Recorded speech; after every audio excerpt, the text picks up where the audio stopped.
Muy buenas tardes a todos. Les damos la más cordial bienvenida al segundo encuentro de buenas prácticas, una oportunidad de diálogo y reconocimiento de experiencias de las universidades católicas en la coyuntura actual, coordinado por la Organización de Universidades Católicas de América Latina y el Caribe, ODUCAL. Yo soy Doris Bermúdez, directora de Asuntos Internacionales de la Corporación Universitaria Minuto de Dios, Uniminuto en Colombia. Informamos que este evento está siendo grabado y su transmisión en video podrá cargarse, verse y escucharse en los canales, cuentas de redes sociales y sitios web de la ODUCAL y universidades asociadas. Hoy nos encontramos en la segunda sesión titulada Retos y buenas prácticas bioéticas en el desarrollo de protocolos y política pública. Un agradecimiento muy especial a los ponentes que nos acompañan hoy desde México, Ecuador y Cuba. Damos la bienvenida al padre Francisco Ramírez Llanes, presidente de la ODUCAL y rector de la Universidad del Valle de Atemajac, UNIVA, quien ofrecerá un saludo y realizará una oración. Padre. Bien, muchas gracias, Doris. Si gustan, vamos a empezar con la oración. En esta ocasión, creo que la súplica a Dios es hecha siempre con mucha confianza. Particularmente vamos a encomendar a las personas que sufren los efectos de esta pandemia, un sufrimiento que puede ser en la salud, que puede ser en su economía, que puede ser en su trabajo. Vamos a unirnos con las personas que están pasando una situación difícil, incluyendo nuestras comunidades universitarias. Y lo hacemos diciendo las palabras que el mismo Cristo nos ha enseñado. Padre nuestro que estás en el cielo, santificado sea tu nombre, venga a nosotros tu reino, hágase tu voluntad en la tierra como en el cielo. Danos hoy nuestro pan de cada día. Perdona nuestras ofensas, como también nosotros perdonamos a los que nos ofenden. No nos dejes caer en la tentación y líbranos de mal. Amén. En nombre del Padre, del Hijo, del Espíritu Santo. Amén. A nombre de la Junta Directiva de la ODUCAL, quiero dar la bienvenida primeramente a los ponentes, a los participantes, a este segundo encuentro de buenas prácticas. Quiero saludar muy cordialmente a la doctora Patricia Campos de la subregión andina y reconocer su entusiasmo, su colaboración siempre en las reuniones de la ODUCAL. Gracias, doctora.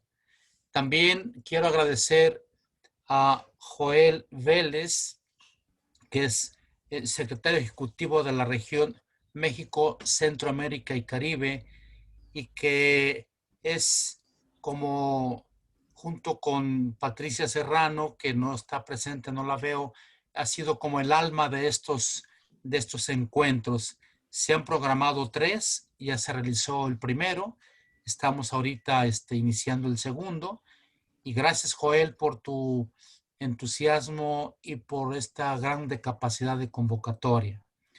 Al maestro Andrés Barba, también secretario general de la ODUCAL. Quiero decirles que las buenas prácticas en una organización son importantes por algunos motivos. Primero, porque promueven el contacto colaborativo, que para ODUCAL es muy importante. Somos una organización dispuesta a colaborar. Segundo, desarrolla por una parte la reciprocidad y la cooperación. Nos sentimos responsables unos de otros y recíprocamente actuamos para comunicar lo mejor que realizamos, nuestras buenas prácticas. Tercero, las buenas prácticas fomentan un aprendizaje activo. No son conceptos, no son ideas, no son solo buenas intenciones o buenos propósitos. Se trata ya de un aprendizaje hecho realidad. Cuarto, este tipo de encuentros, de eventos, despierta altas expectativas. Porque acuérdense, en México hay un dicho que se dice, de la vista nace el amor. Si nosotros vemos buenas prácticas, seguramente esto va a ser motivador para todos, va a ser una especie de impulso para, si no igualar, cuando menos tratar de esforzarnos en la buena práctica que vimos. Y finalmente, las buenas prácticas deben de promover el aprecio, el reconocimiento al talento y al esfuerzo de quienes exponen. Es muy importante sabernos reconocer, apreciar el talento que hay entre nosotros y sobre todo puesto a la mesa con mucha generosidad. Quiero terminar mi intervención agradeciendo de antemano a la maestra Doris Bermúdez de la Dirección de Internacionalización de la Universidad Uniminuto en Colombia. Ella llevará la conducción de este segundo encuentro. A todos ustedes, bienvenidos y bienvenidas, y que sea de mucho bien, de mucho provecho este segundo encuentro. Gracias. Gracias, Padre Francisco, por sus palabras, por ese mensaje para iniciar esta segunda sesión.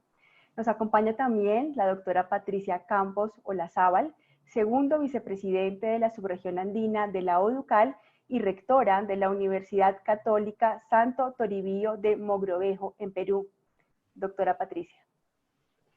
Buenas tardes con todos, querido Padre Francisco, Andrés, ponentes de este segundo encuentro y asistentes a este segundo encuentro.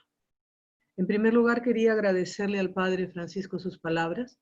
Yo creo que estamos todos para colaborar, estamos todos para acompañarnos. Antes de que usted entrara, yo decía que a las 3 tenía una reunión, me da mucha pena no poder quedarme más tiempo, pero es que ya, con tantas cosas que hay que hacer también en la universidad. Y es para mí particularmente grato estar en este segundo encuentro, porque nosotros también trabajamos mucho en bioética, ¿no? Yo personalmente he sido parte de la primera edición de la maestría de bioética en nuestra universidad. He ayudado a construir el instituto que hoy día tenemos, y yo sí soy una convencida de que la bioética no es ni una ciencia ni una disciplina, sino un modo de vida. Y yo creo que eso es lo que nosotros deberíamos de transmitir a nuestros alumnos. Como universidades en general, el tener encuentros de este tipo, el tener encuentros donde podamos compartir una serie de cosas, debería de ser un modus operandi, debería ser algo muy frecuente, porque de todo lo que uno puede aprender, como dice el Padre, uno rescata muchas cosas y las puede aplicar a su vez en su quehacer diario. Mucho más si somos universidades católicas, donde el dar y donde dar sin esperar recibir es parte de lo que nosotros debemos hacer como católicos. Estos espacios sirven, como decía el Padre, obviamente para compartir una serie de cosas.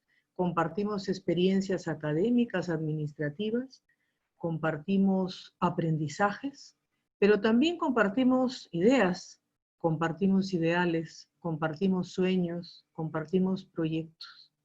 Y yo creo que es una bonita manera de hacer lo que de repente algún día un personaje famoso quiso, que fuéramos una América unida. Yo creo que es una manera muy bonita de hacerlo desde el espacio de las universidades. Todas y cada una de nosotros, mucho más como universidades católicas, tenemos siempre algo en lo que somos fuertes, algo en lo que destacamos, y es realmente gratificante poder ofrecerlo al resto y al mismo tiempo nutrirse de lo que otras universidades también nos pueden ofrecer. Yo estoy muy contenta realmente de estar aquí, agradezco la deferencia de que me hayan permitido dirigirme a ustedes. Muchas gracias y empecemos nuestro segundo encuentro. Muchas gracias, Doris. Gracias, doctora Patricia, también por este hermoso mensaje, por acompañarnos en esta sesión. Damos ahora inicio a las ponencias del día de hoy. Recordamos que cada ponente contará con 10 minutos para su presentación. Agradecemos al público nos compartan sus preguntas a través del chat, las cuales serán retomadas al finalizar la sexta presentación. A continuación, la doctora María Elizabeth de los Ríos Uriarte, profesora investigadora de la Facultad de Bioética de la Universidad Anáhuac, México, coordinadora del Instituto de Humanismo de Ciencias de la Salud y coordinadora editorial de la revista Medicina y Ética de la misma facultad. Research Scholar de la Cátedra UNESCO en Bioética y Derechos Humanos. Miembro de la Academia Nacional Mexicana de Bioética y secretaria general de la Academia Mexicana para el Diálogo Ciencia-Fe. La doctora María Elizabeth nos presentará su ponencia titulada Creación de unas guías de criterios éticos ante emergencias sanitarias en México en el contexto de la pandemia por COVID-19. Adelante, doctora María Elizabeth. Gracias, muy buenas tardes a todos. Agradezco este espacio y agradezco a la Junta Directiva de ODUCAL por permitirnos a las universidades compartir nuestras prácticas frente a una situación que nos aqueja mundialmente y que ha cobrado desafortunadamente muchas vidas y por supuesto como en nuestra identidad católica nos interpela. Bien, yo simplemente voy a presentar algunas acciones que desde la Facultad de Bioética de la Universidad de Anáhuac, México, tomamos desde el inicio de la pandemia y que más o menos han resultado positivas. Un poco el contexto al día de hoy para otros países que quizás no conocen la situación actual del COVID en México, solo algunas cifras para situar la cuestión y un poco de historia. Aproximadamente hoy tenemos un aproximado de 705,000 casos confirmados. Aproximadamente estamos manejando una cifra de 74,000 personas desafortunadamente fallecidas por COVID. El primer caso en México se detectó el 28 de febrero y fue un caso por importación precisamente de Italia. La cuarentena en nuestro país fue declarada en la segunda mitad del mes de marzo. Y justamente el día 30 de marzo se declara en el Diario Oficial de la Federación, se declara el estado de emergencia sanitaria. Este dato es muy importante porque si bien fue declarada esta situación e iniciamos el proceso de cuarentena, en México no se suspendieron nunca las garantías individuales. Esto es un dato muy, muy importante porque entonces jamás el confinamiento fue estrictamente forzado, sino más bien fue una invitación a que las personas se resguardaran en sus casas. Evidentemente se suspendieron actividades como por ejemplo el sistema universitario, la educación, y pasamos a un sistema en línea. Pero nunca hubo ninguna situación en donde el ejército forzara a las personas, como fue en otros países, a encerrarse y a mantener la cuarentena. El día 30 de abril, aquí es en donde ya empieza un poco la historia de lo que hicimos en la Facultad de Bioética. El día 30 de abril se emite públicamente un documento por parte de la máxima autoridad de salud que tenemos en el país, que es el Consejo de Salubridad General. Y se emite un documento que tiene que ver o que pretendió ser una guía bioética para la distribución de recursos en emergencias sanitarias. Esta guía fue sumamente controversial porque pusieron criterios de carácter meramente utilitaristas, principalmente utilizando o favoreciendo la distribución de los recursos para las personas jóvenes, y explícitamente así estaban hechas estas guías. Fue tal la polémica que generó que tuvieron que ser removidas de la página oficial de la Secretaría de Salud 48 horas, un poquito menos de 48 horas después de haber sido publicadas, porque la población empezó a quejarse de los criterios utilitarios y finalmente hubo una recomendación expresa por parte de la Comisión Nacional para la Prevención de la Discriminación y tuvieron que ser removidas. Antes de esto, es un dato que voy a mencionar en las siguientes dos láminas. Antes de esto, el día 7 de abril, nosotros emitimos nuestras guías, que ahora les voy a platicar un poquito más.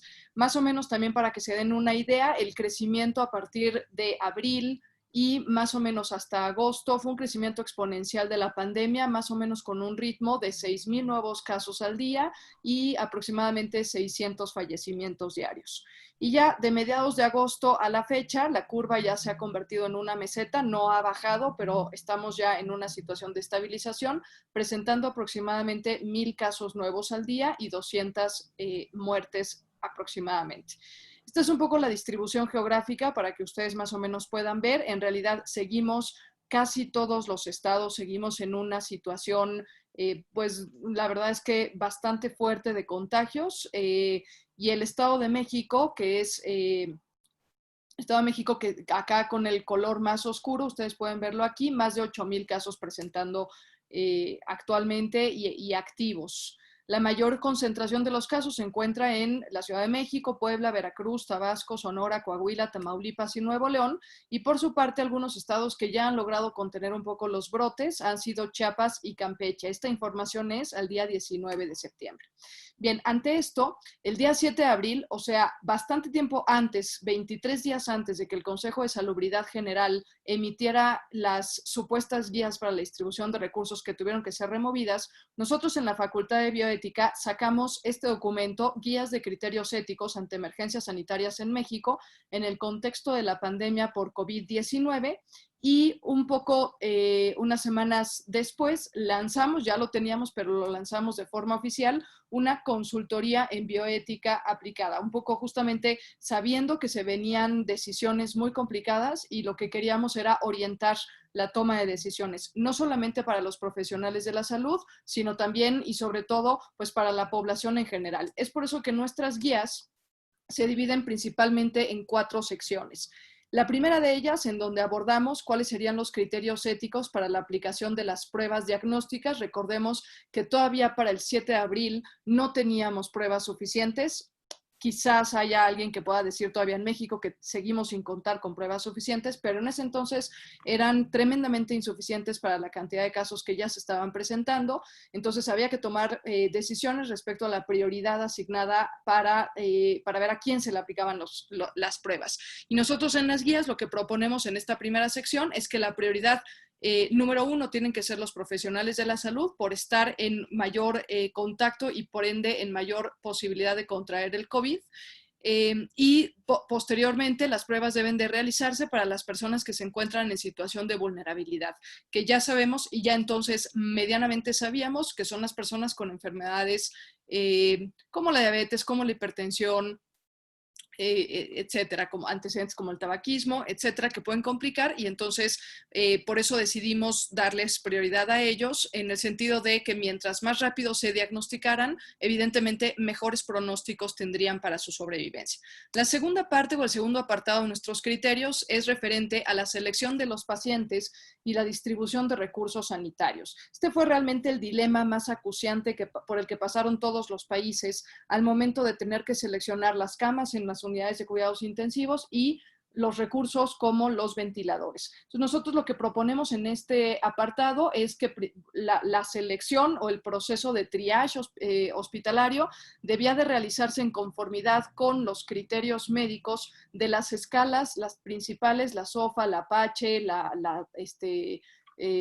PORT, etcétera, y sin involucrar ningún otro criterio. Sin embargo, estas escalas no debían ser definitivas, es decir, justamente en un intento por no caer en un reduccionismo numérico, solamente de cifras que nos dieran el valor de una persona, nosotros proponemos otro tipo de consideraciones en este apartado que tienen que ver o que versan sobre el consentimiento informado, por supuesto, y un consentimiento informado que debe de darse o que preferentemente debe de realizarse al inicio del tratamiento, la prohibición del abandono de pacientes, es decir, se suscitó en algún momento alguna situación referente a pacientes que ya no tendrían posibilidades de sobrevivencia por sus mismas condiciones previas y en consecuencia se generó el debate acerca de si ya mejor ya no se les debería de dar ningún tipo de atención médica. Nosotros fomentamos, y además esto está jurídicamente regulado, el abandono de pacientes constituye un delito en el fuero local y por ende nos pronunciamos expresamente en contra de esto.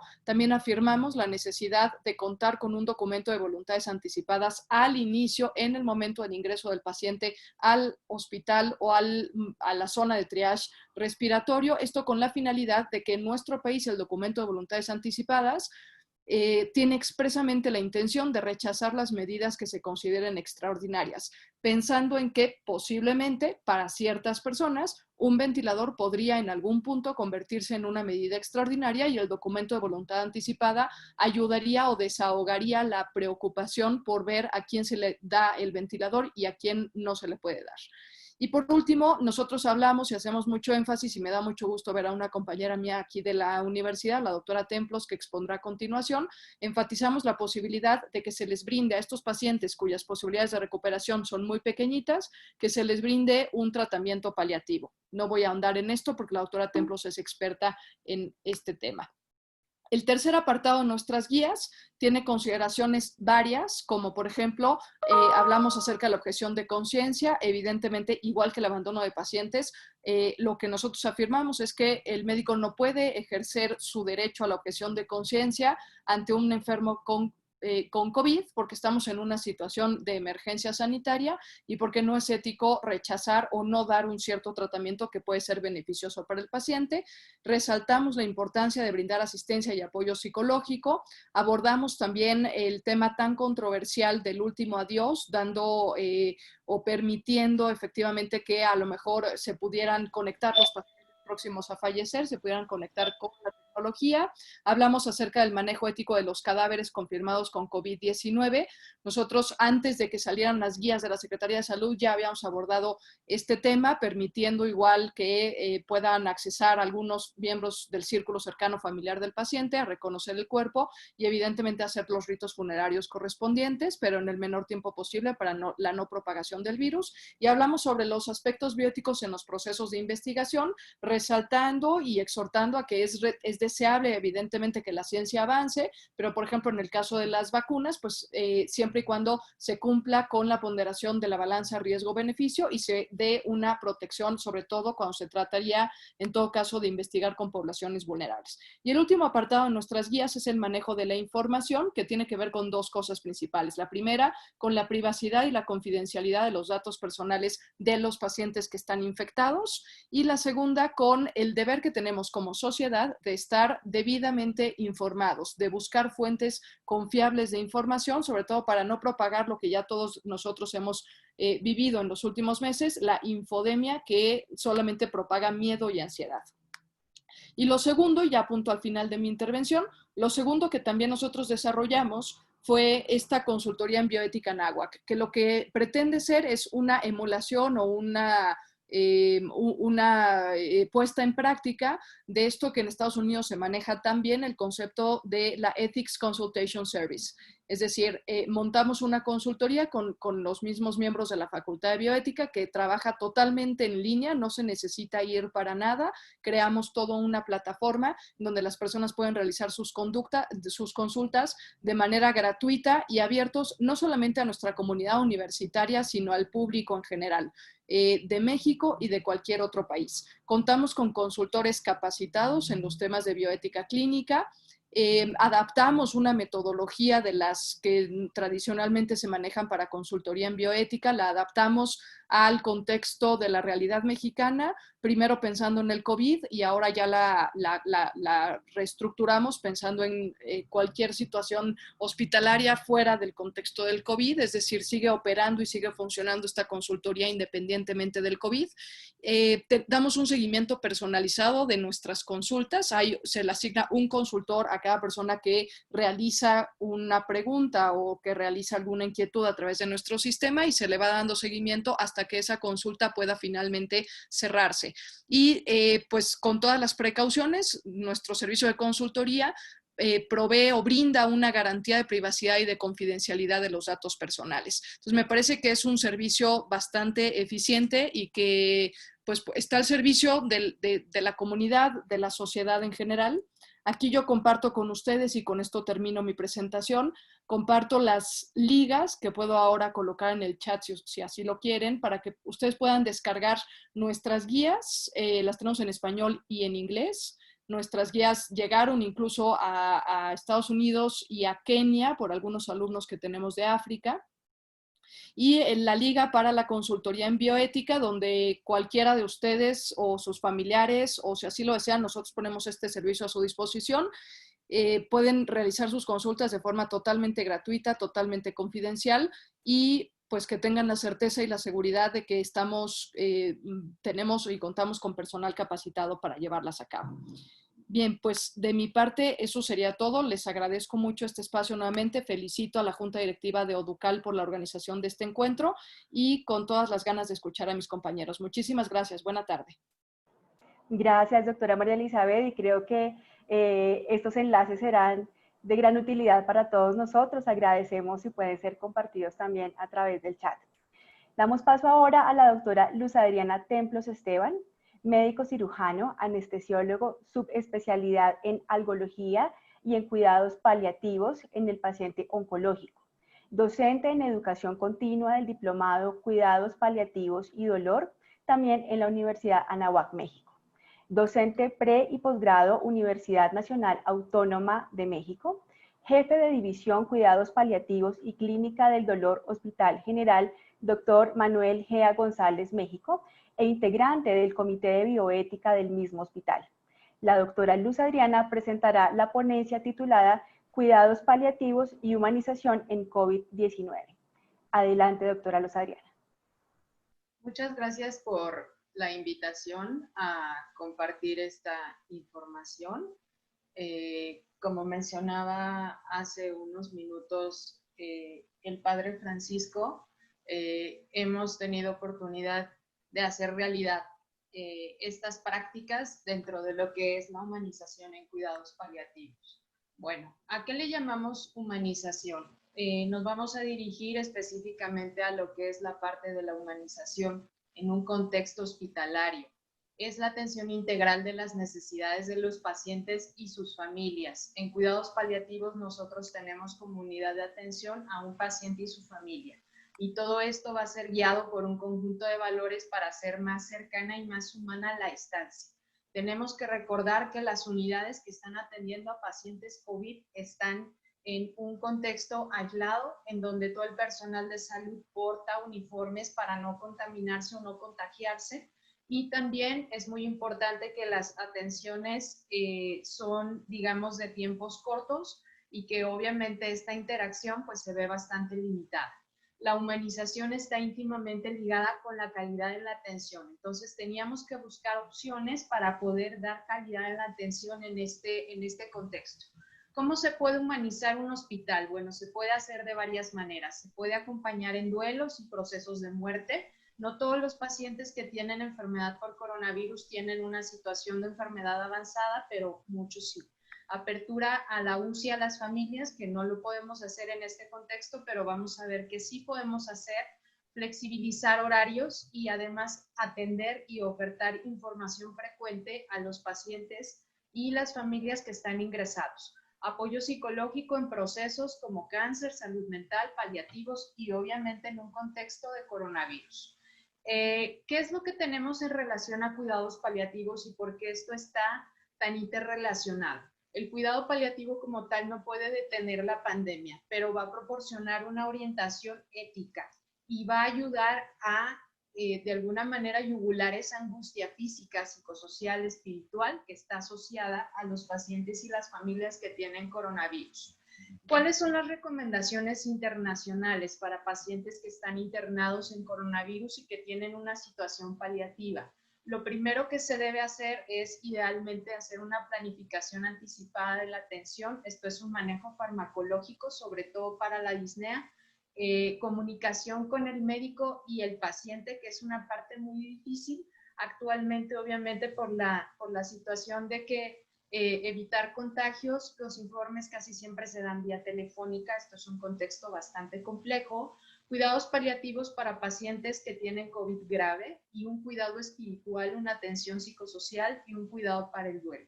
Todo esto, como sabemos, pues apenas se está documentando. Tenemos menos de un año de conocer esta enfermedad y es muy importante ir documentando toda la atención que vamos haciendo. Una parte muy importante dentro de la humanización en la atención, pues es obviamente tener en cuenta los modelos bioéticos, que, bueno, a resumidas cuentas ya lo manejó la doctora de los Ríos hace un momento, pero es muy importante tener estos 4 puntos de vista. Primero, si los pacientes o las familias tienen directrices anticipadas o rechazan medidas invasivas, básicamente estamos manejando muchos pacientes que no quieren intubación y, bueno, desde ahí ofertar un tratamiento paliativo. pacientes con prioridad 3 y 4 para ingresar a una unidad de cuidados intensivos, esto es, pacientes que tenían una enfermedad crónica grave o una enfermedad ya avanzada sin posibilidad de curación, pacientes que tienen una mala evolución clínica de la enfermedad por coronavirus o por enfermedades previas. Y bueno, pongo aquí en rojo un punto que causó mucha controversia en cuanto a la no asignación de recursos por tiempos de crisis o mínima supervivencia, que obviamente todo esto fue modificado afortunadamente en nuestro país. Es muy importante planear las intervenciones que se van a hacer en cuidados paliativos, que en este esquema se los resumo. Básicamente nosotros hacemos una intervención familiar, hemos tenido que limitar las intervenciones, pero buscamos hacer la información con un familiar al menos o inclusive vía remota, la toma de decisiones y un plan de acción tomando en cuenta a la familia, qué es lo que vamos a hacer con el paciente y la intervención que se va a tener con la familia. De alguna manera tomar una decisión con la atención hospitalaria o versus el domicilio. Actualmente hemos notado y hemos visto mucho miedo para llevar a los pacientes a la casa y obviamente hay que dar muchísima información para que este cuidado se pueda llevar de buena manera. Valorar si se requiere alguna intervención médica, psicológica, de enfermería, de trabajo social, nutrición, rehabilitación, etc. Y bueno, una parte muy importante es el acompañamiento de los familiares en tiempos de COVID. Nos hemos encontrado con que hay muchos mitos en relación a la enfermedad, cómo se contagia, por qué no pueden ver a sus familiares dentro de las áreas que están confinadas a COVID. Y bueno, yo les quiero mostrar aquí un par de fotografías porque esto habla más que 1000 palabras. Aquí estamos viendo a una de nuestras psicólogas mostrando folletería y obviamente explicando a familiares de las áreas COVID todas estas situaciones de por qué no pueden ingresar a un área y el riesgo que esto representa. Algo que también tenemos que tomar mucho en cuenta es que los pacientes que están dentro de las áreas pues no pueden comunicarse o muchas veces no pueden hablar con sus familiares. Aquí vemos a una de nuestras enfermeras tomando una carta de un familiar para que sea entregada y leída por el personal de enfermería bajo medidas obviamente sanitizantes para que no haya ninguna situación infecciosa que sea de riesgo. Aquí les muestro la carátula de uno de nuestros folletos en donde explicamos a los familiares todas estas situaciones que les estoy planteando. Algo también muy importante es que se han modificado los rituales en cuanto al final de vida, los procesos de despedida y obviamente las familias se quedan con duelos muy complicados. Es muy importante dar toda esa información y obviamente que se pueda hacer este proceso por medio de una atención psicológica, la atención social y obviamente con una explicación muy amplia del personal médico. Aquí tenemos, por ejemplo, una situación de folletería de mi familiar murió por COVID, ¿cómo debe de ser su funeral? ¿Cómo tienen que ser esas medidas de sana distancia y obviamente todos los cuidados que se tienen que llevar a cabo? Hemos tenido que informar por medio de muchos modelos a las familias para que nos entiendan qué es lo que está ocasionando coronavirus y cómo da esa afectación tan importante a los pulmones, inclusive con modelos de sondas endotraqueales, traqueostomías, porque es muy importante que ellos conozcan qué se le va a hacer a su paciente y obviamente a qué se van a enfrentar.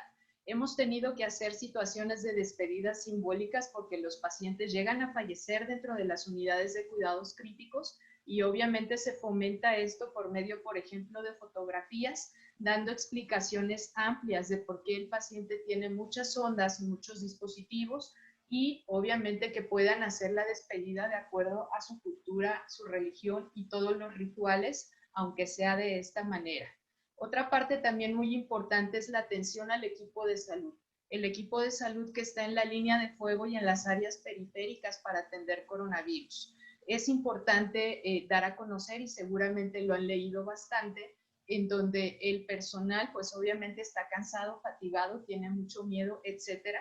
Y el área de psicología se ha dedicado a hacer mucha labor de reconocimiento del personal de salud. Yo les quiero mostrar aquí un par de fotos en donde hay un mural personalizado para las enfermeras de un turno dentro del hospital. Se han hecho algunas actividades, por ejemplo, en México, pues estamos muy acostumbrados a lo que son las piñatas, obviamente con algunos premios simbólicos para que el personal pues esté contento, por así decirlo, dentro de toda esta situación tan crítica que se está viviendo. Se han entregado medallas a los médicos de manera simbólica y obviamente pues ellos las reciben con mucha alegría para de alguna manera felicitar esta gran labor que se está haciendo. Otra parte muy importante es la asistencia espiritual en tiempos de pandemia. Nos llegamos a topar sobre todo en cuestiones de fe católica, en que no había posibilidad de que se pudiera entrar a dar, por ejemplo, una bendición al paciente que estaba dentro de las áreas críticas, en dar una oración por toda esta limitación que tenemos dentro de las áreas COVID. Hemos hecho algunas situaciones, por ejemplo, de plastificar imágenes que obviamente se sanitizan para que puedan ingresar a las áreas de terapia intensiva, el dar toda la orientación y la información sobre misas y rituales virtuales, que muchas veces es algo que necesitan esas familias y que se sienten muy tranquilos. Y yo les quiero presentar aquí esta fotografía que se me hace como muy icónica en esto que les estoy comentando. Aquí tenemos a una familiar de una paciente con coronavirus que todos los días que iba a recibir un informe médico llevaba a su niño doctor. Siempre iba cargándolo y siempre decía que ese niño doctor la iba a acompañar para recibir el bueno o mal informe cuando le dieran el informe sobre su hermana. Afortunadamente tuvo una buena evolución, tuvo un par de complicaciones y requirió más días de hospitalización, pero ella siempre estuvo cargando con el niño doctor que tenemos aquí en Tepeaca, en Puebla, en México, y la realidad es que fue un gran alivio y una situación que le permitió tener ese acompañamiento que estábamos buscando dentro de este contexto de la humanización. ¿Qué tenemos como conclusiones? Bueno, la percepción de los pacientes y los familiares es que estas prácticas son muy valoradas positivamente entre los pacientes y las familias. Imagínense a un paciente que lleva muchos días en un contexto de una situación de aislamiento y que reciba una carta de su familiar o que reciba un audio, por ejemplo. Obviamente es una emoción infinita y obviamente da muchísimas ganas de seguirse recuperando. Estas prácticas son valoradas positivamente por los pacientes y sus familias, quienes al describir esta atención nos dicen que es cálida en el trato, que se siente cariño, que hay preocupación por el personal de salud y que hay una adecuada contención, entre otras expresiones. Básicamente, esta es una parte muy importante de la humanización de la medicina y un foco de nosotros dentro de cuidados paliativos. Y bueno, ya como última diapositiva, le quiero agradecer al equipo multidisciplinario de la división porque este trabajo no lo hacemos solos. Necesitamos un ensamblaje para poder dar esta atención y este humanismo a todas esas familias y pacientes que tienen coronavirus y que realmente lo necesitan muchísimo. Muchas gracias. Gracias, doctora Luz Adriana, por mostrarnos esta hermosa labor que están haciendo. Lo importante que es el lado humano, tanto con los pacientes, con los familiares y con nuestro personal médico, que muy valientemente están al frente de toda esta situación todos los días. A continuación, el doctor Iván Dueñas Espín, médico familiar y salubrista, así como PhD en biomedicina, presidente del Comité de Ética de la Investigación en Seres Humanos de la Pontificia Universidad Católica de Ecuador y docente agregado de la Facultad de Medicina de la misma universidad en pregrado y posgrado. Dirige y ejecuta varios proyectos de investigación centrados en la evaluación de riesgos en salud y en la salud materno-infantil, de los que ha escrito varios artículos científicos en revistas indexadas y es corresponsable del programa Codo a Codo por los primeros 1000 días de vida, desarrollado entre la Pontificia Universidad Católica de Ecuador y UNICEF. El doctor Iván presentará la ponencia titulada Contribuciones desde la bioética a la investigación en humanos en tiempos de pandemia, experiencia de la Pontificia Universidad Católica del Ecuador. Doctor Iván. Buenas tardes con todos. Muchas gracias por esta invitación a la Organización de Universidades Católicas de América Latina y el Caribe. Es para mí un privilegio poder estar con ustedes esta tarde.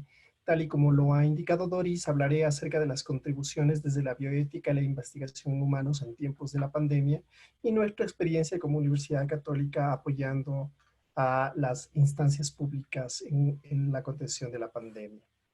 Es importante señalar que vamos a hablar de 5 contenidos principales, un poco hablar de los antecedentes y los aspectos reglamentarios, lo que son los comités de ética de investigación en seres humanos, cuáles han sido nuestras contribuciones desde la Pontificia Universidad Católica, qué resultados hemos obtenido de cara a la evaluación de los proyectos de investigación y cuáles son las conclusiones y recomendaciones que pensamos que es importante que la autoridad sanitaria lleve a cabo. Dentro de los antecedentes y aspectos reglamentarios, ciertamente el primero es la Constitución de la República del Ecuador del año 2008, en donde se reconoce y garantiza en el artículo 66 de la misma el derecho a la integridad personal, que incluye la prohibición del uso de material genético y la experimentación científica que atenten contra los derechos humanos. En el artículo 358 también se menciona que toda persona tendrá derecho a conocer de la existencia y acceder a los documentos, datos genéticos, bancos o archivos de datos personales e informes que sobre sí misma o sobre sus bienes consten en entidades públicas o privadas en soporte del material o electrónico. Asimismo, tendrá derecho a conocer el uso que se haga de ellos, su finalidad, origen y destino. El artículo 362 de dicha Constitución también menciona que los servicios de salud serán seguros, de calidad y calidez y garantizarán el consentimiento informado, el acceso a la información y la confidencialidad de la información de los pacientes. Con el advenimiento de la crisis, además, la Organización Mundial de la Salud publicó el presente documento llamado Ethical Standards for Research During Public Health Emergencies, de la que se extraen 9 preguntas que nosotros como miembros de los comités de ética de investigación en seres humanos tenemos que visibilizar para que los proyectos en investigación tengan un aval bioético apropiado. En primer lugar, la investigación debe realizarse solo si no obstaculiza los esfuerzos de respuesta a emergencias. Esto significa que no se deben realizar investigaciones si esto podría quitar insumos, recursos y talento humano que, por otro lado, son necesarios para contener la pandemia. ¿Cómo deberían ser las asociaciones de investigación colaborativa en situaciones de emergencia? Pues ante esto es importante comentar que la OMS ha estipulado que es mejor asegurar que la investigación responda y sea sensible a las realidades locales, a las necesidades y valores, conociendo la cultura local. Introducir proyectos de investigación de buenas a primera en las comunidades puede ser contraproducente si no tenemos ese conocimiento de base. ¿Cómo deberían participar las comunidades en los esfuerzos de investigación? En este aspecto se requiere que los investigadores tomen las medidas razonables para garantizar que todos los interesados, incluidos los más vulnerables y marginados, estén incluidos, y no la práctica de más bien excluir a las poblaciones vulnerables, porque ciertamente se requieren más esfuerzos para poder llevar a cabo investigación en estos grupos, pero los investigadores deben llevarlos a cabo. ¿Qué requiere una revisión ética independiente y cómo debería ocurrir esa revisión? Pues para ello se requiere comités en los que no existan conflictos de interés, o que si estos conflictos de interés llegasen a estar presentes, los miembros de dichos comités expresen esos conflictos y se abstengan de ciertas evaluaciones que de lo contrario podrían reducir la objetividad en la evaluación de los proyectos. ¿Se pueden adaptar las metodologías de la investigación en situaciones de emergencia? Pues en realidad no. Debe mantenerse el rigor científico, porque proceder de otra manera expondría a los participantes de las investigaciones a riesgos innecesarios. Esto es éticamente inaceptable. ¿Cómo deben seleccionarse los participantes de la investigación para su participación en investigaciones de situaciones de emergencia? Pues deben seleccionarse de tal manera que se minimice el riesgo y se proteja especialmente a poblaciones vulnerables, pero que no las excluya, tal y como lo hemos mencionado. ¿Cuáles son los requisitos para el consentimiento informado en situaciones de emergencia? Pues básicamente los pacientes deben estar muy claros de que el balance de riesgos y beneficios les favorece.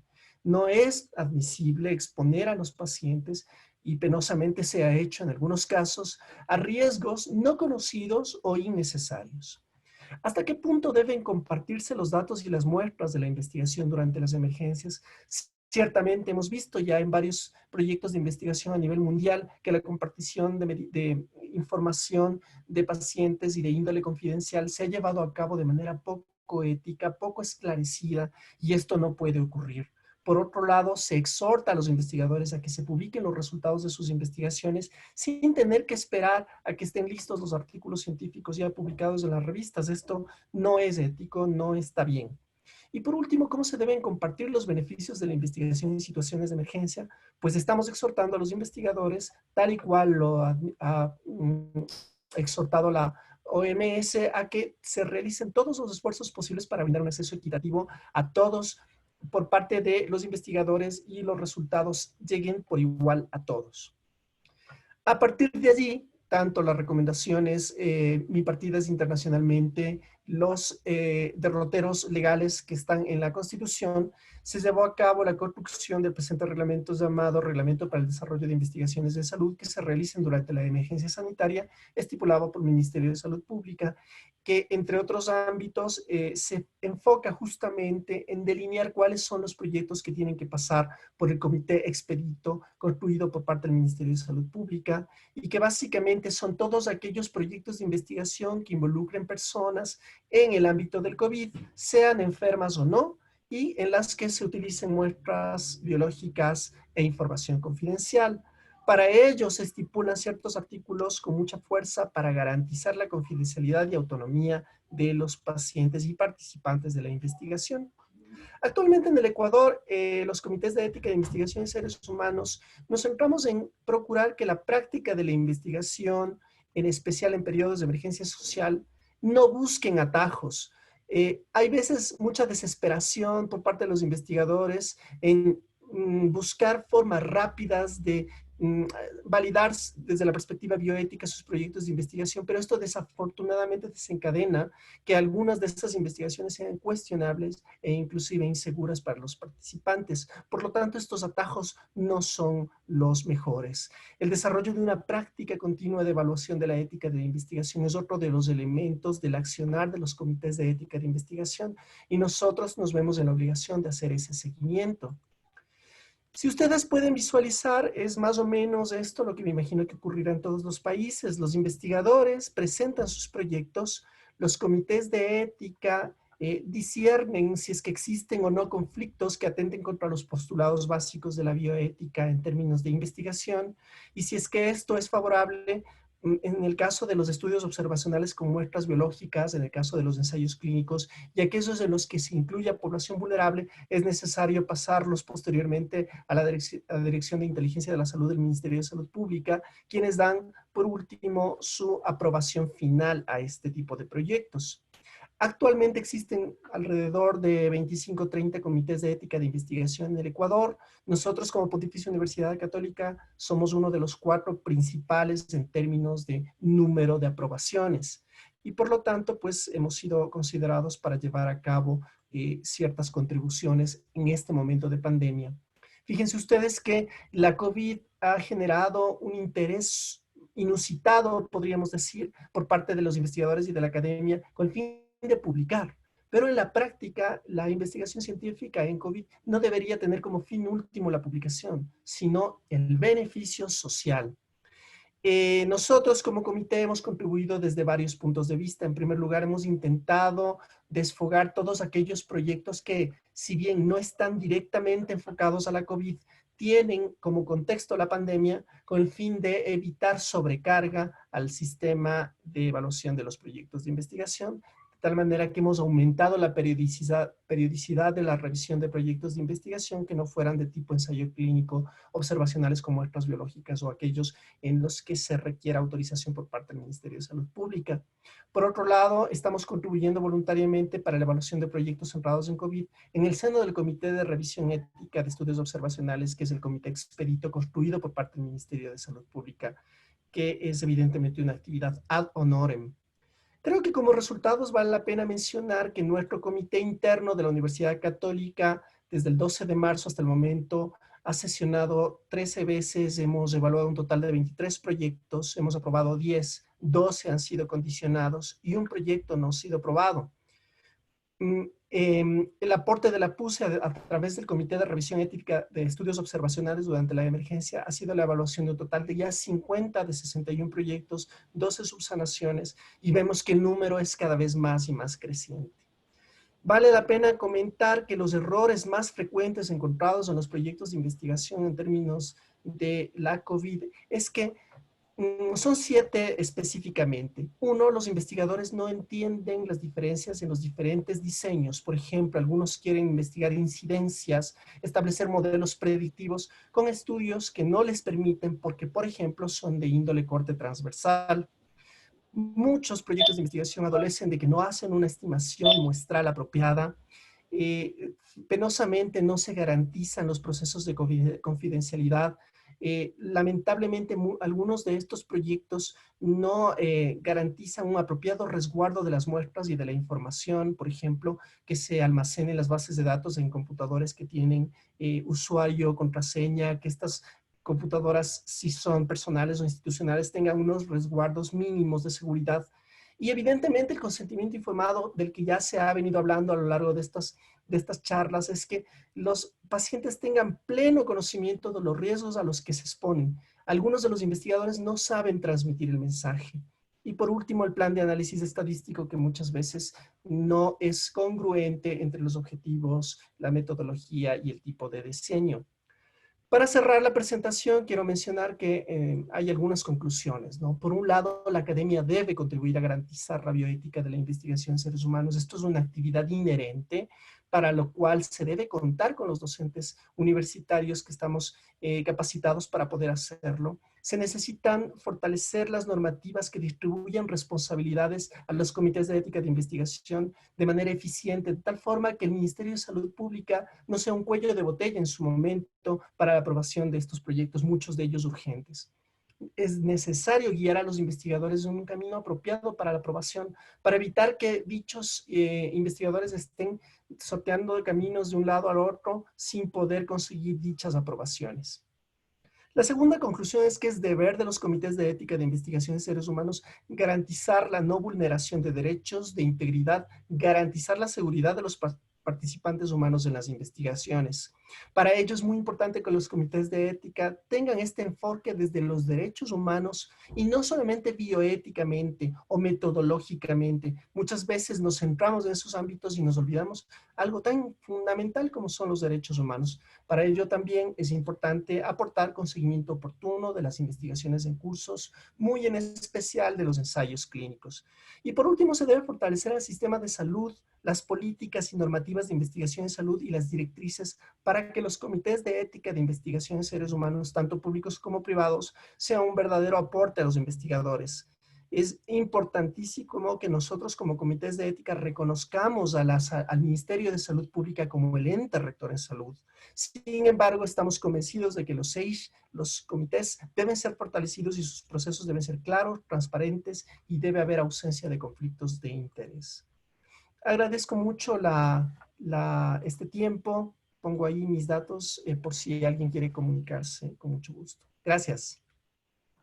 Gracias, doctor Iván. Ciertamente, desde las instituciones de educación superior hay un trabajo muy importante, unas contribuciones que podemos hacer desde la investigación, siempre pensando en ese beneficio social que usted menciona y propendiendo por la integridad y por esa bioética también en nuestras investigaciones y los aportes que podamos hacer en esta coyuntura tan difícil.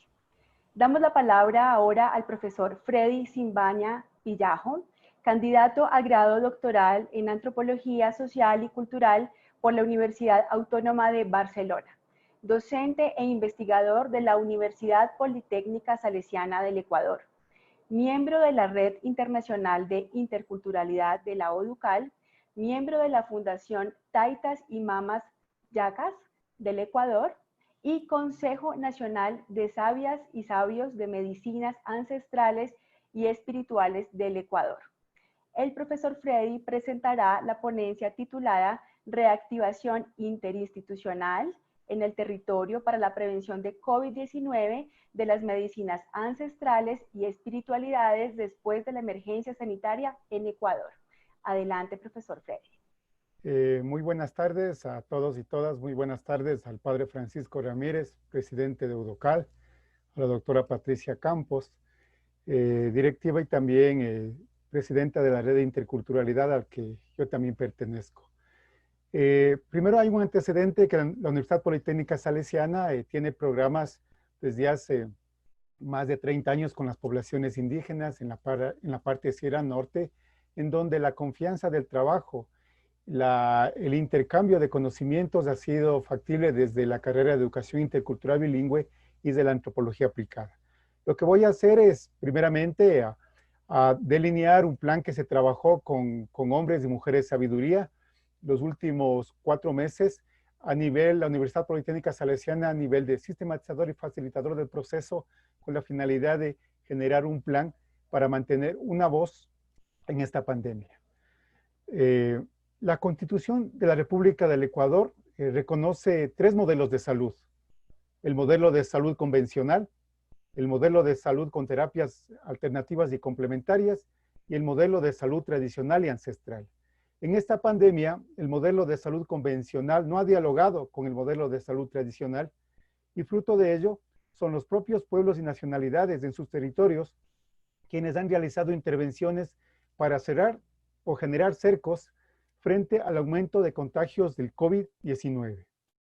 Este programa de reactivación interinstitucional en el territorio establece unas directrices de actuación para hombres y mujeres de sabiduría en las comunidades, pueblos y nacionalidades, así como la agrupación o el interrelacionamiento con círculos técnicos de trabajo con el Estado en función de sus competencias en el marco de la Dirección Nacional de Salud Intercultural.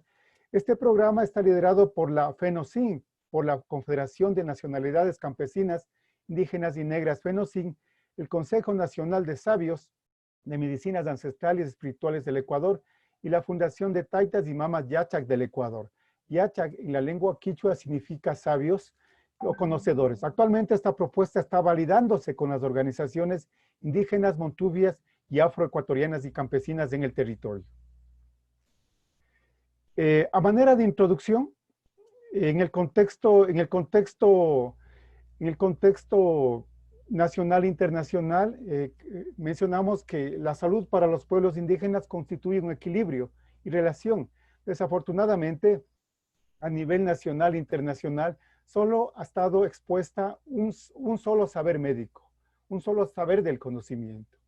La pandemia se ha tomado como un problema administrativo, como una mentalidad autoritaria, y lo que se ha querido es biológicamente un tema biológico y político. ¿A qué me refiero esto? En decisiones relacionadas a quién debe morir o quién debe vivir.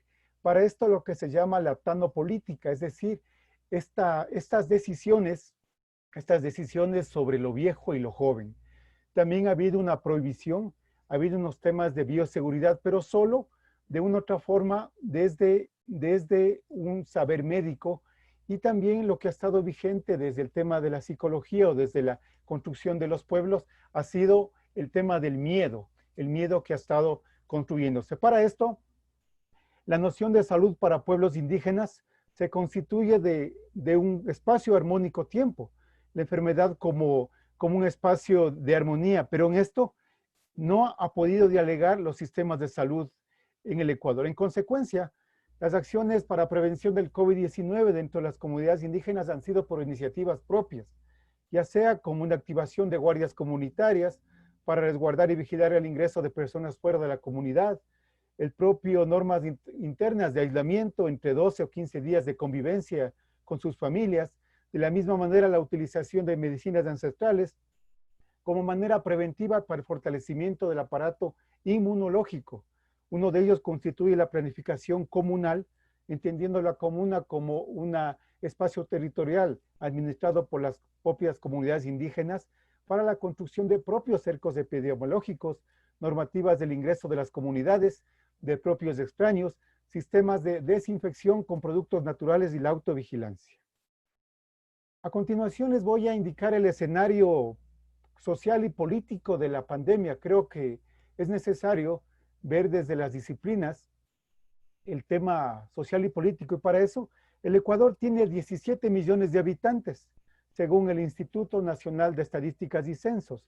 Para el 2018, a nivel nacional se registra una población en edad de 12 millones de personas. La población económicamente activa es de 8,2 millones, Actualmente el 40%, 3 millones, trabaja como empleados y más del 60% está en el subempleo. Aquí están las desigualdades estructurales sobre el trabajo y la subsistencia en el Ecuador. En el ámbito de la educación y la salud, en los últimos años han existido intentos de formulación de proyectos transformadores de gobiernos. Hasta el mes de abril, el 60% de contagios estuvo en la ciudad costera de Guayaquil. Esto tiene connotaciones que son fruto de un proceso histórico-cultural debido a que desde el año 1999 la migración ecuatoriana regresa de España hacia la ciudad de Guayaquil, los primeros meses del año. También las familias pertenecientes a las élites guayaquileñas realizan continuos viajes hacia Ecuador. La enfermedad tropical del dengue, junto al invierno, a inicios del año, caotizaron la ciudad y dieron espacio a la propagación del COVID-19. Los datos en agosto de 2020 dicen lo siguiente: 110,000 contagiados con COVID-19 y aproximadamente 10,000 fallecidos.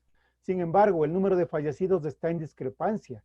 Las cifras oficiales del COVID-19 corresponden únicamente a la cantidad de personas que han accedido a una prueba. No incluye los casos sospechosos, tampoco casos sin identificar. Las cifras reportadas a nivel nacional suman los contagios confinados por las pruebas PCR y pruebas rápidas, mientras que los contagios en provincias solo reportan las pruebas PCR. Existen varios casos de contagios y muertes que no son reportadas en las cifras del Ecuador. Esto lo he reportado en este año en una publicación sobre la situación de COVID en pueblos indígenas en las Américas. El Estado ecuatoriano ha establecido una estrategia del enemigo común frente al COVID-19.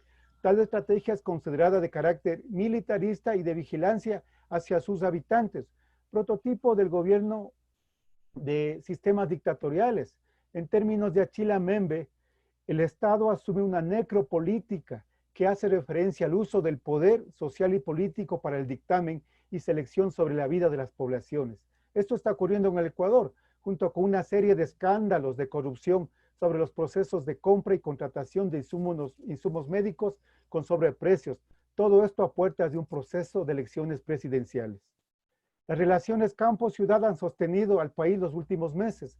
A manera de ejemplo, en la ciudad de Guayaquil, con 3 millones de habitantes, están funcionando tiendas de barrio con sistemas de autoabastecimiento liderados por la población indígena de la ciudad.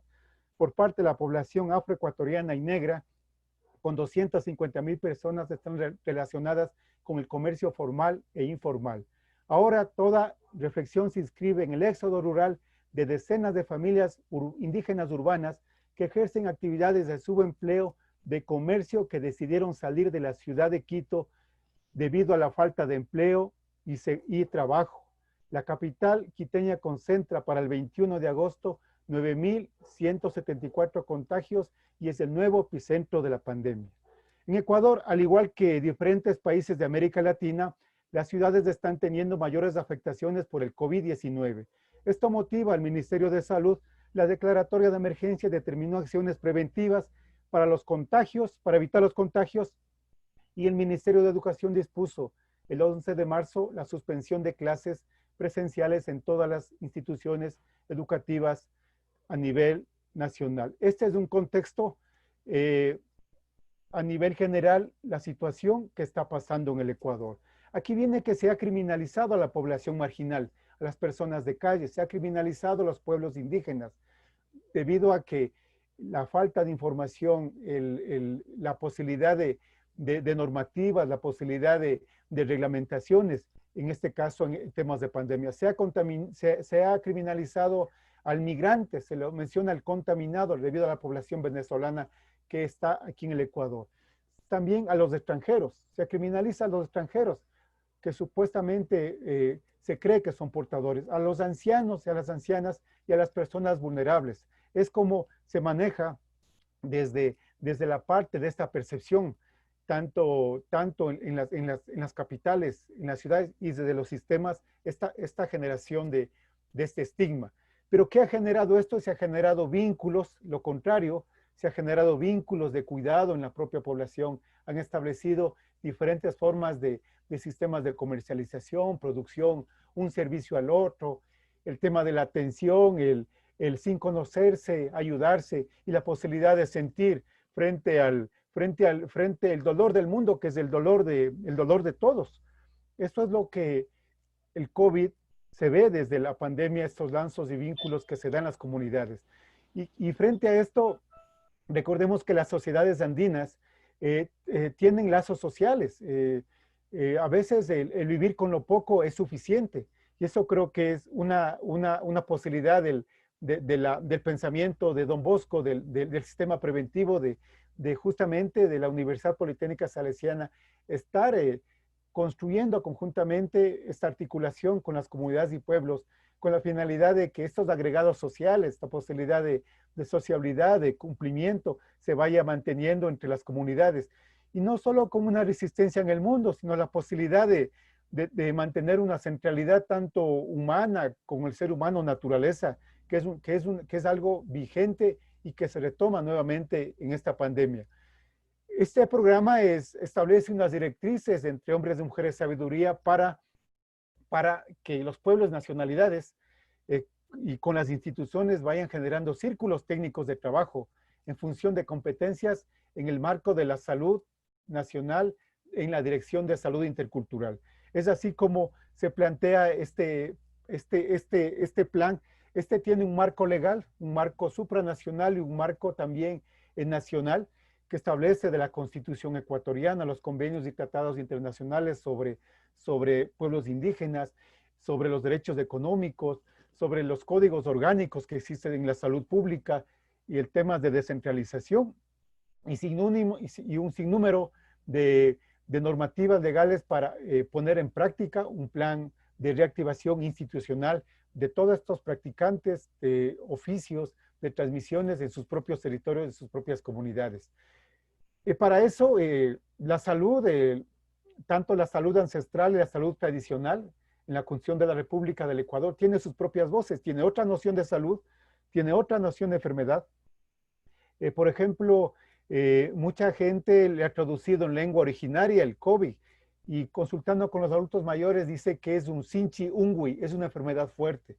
La enfermedad fuerte mencionan que va a estar. Los adultos mayores mencionan, el pueblo de nacionalidades, que es una enfermedad fuerte, y como enfermedad fuerte dice que hay que protegerse.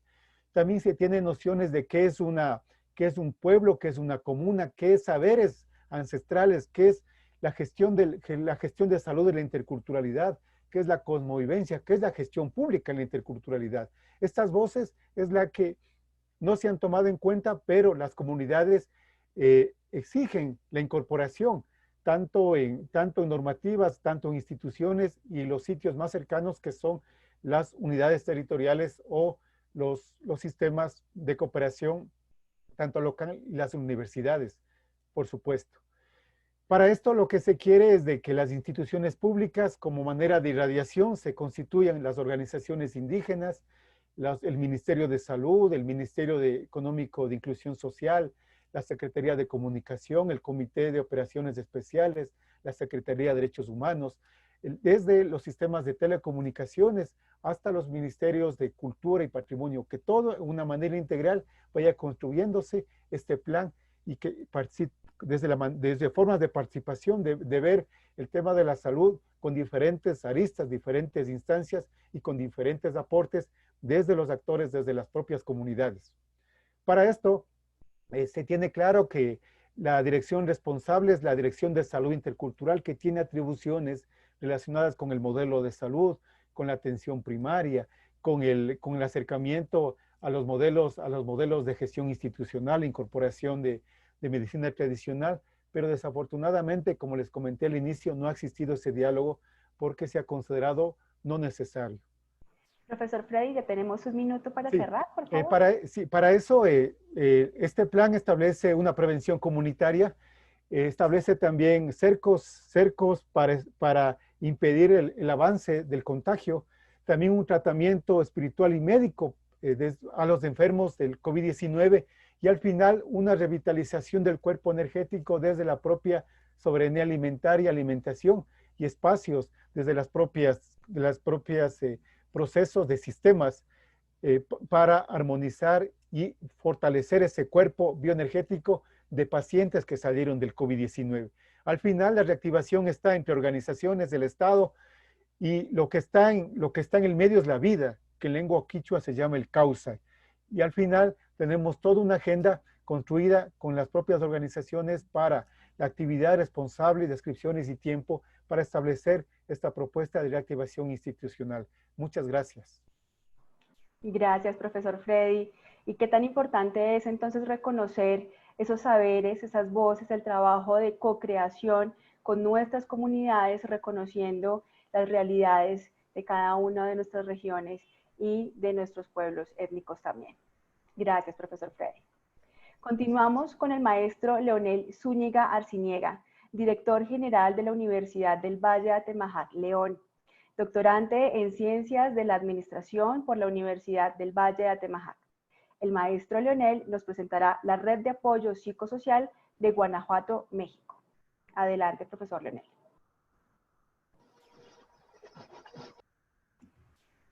Gracias, pues muy buenas tardes a todas y todos. Los saludo con muchísimo gusto.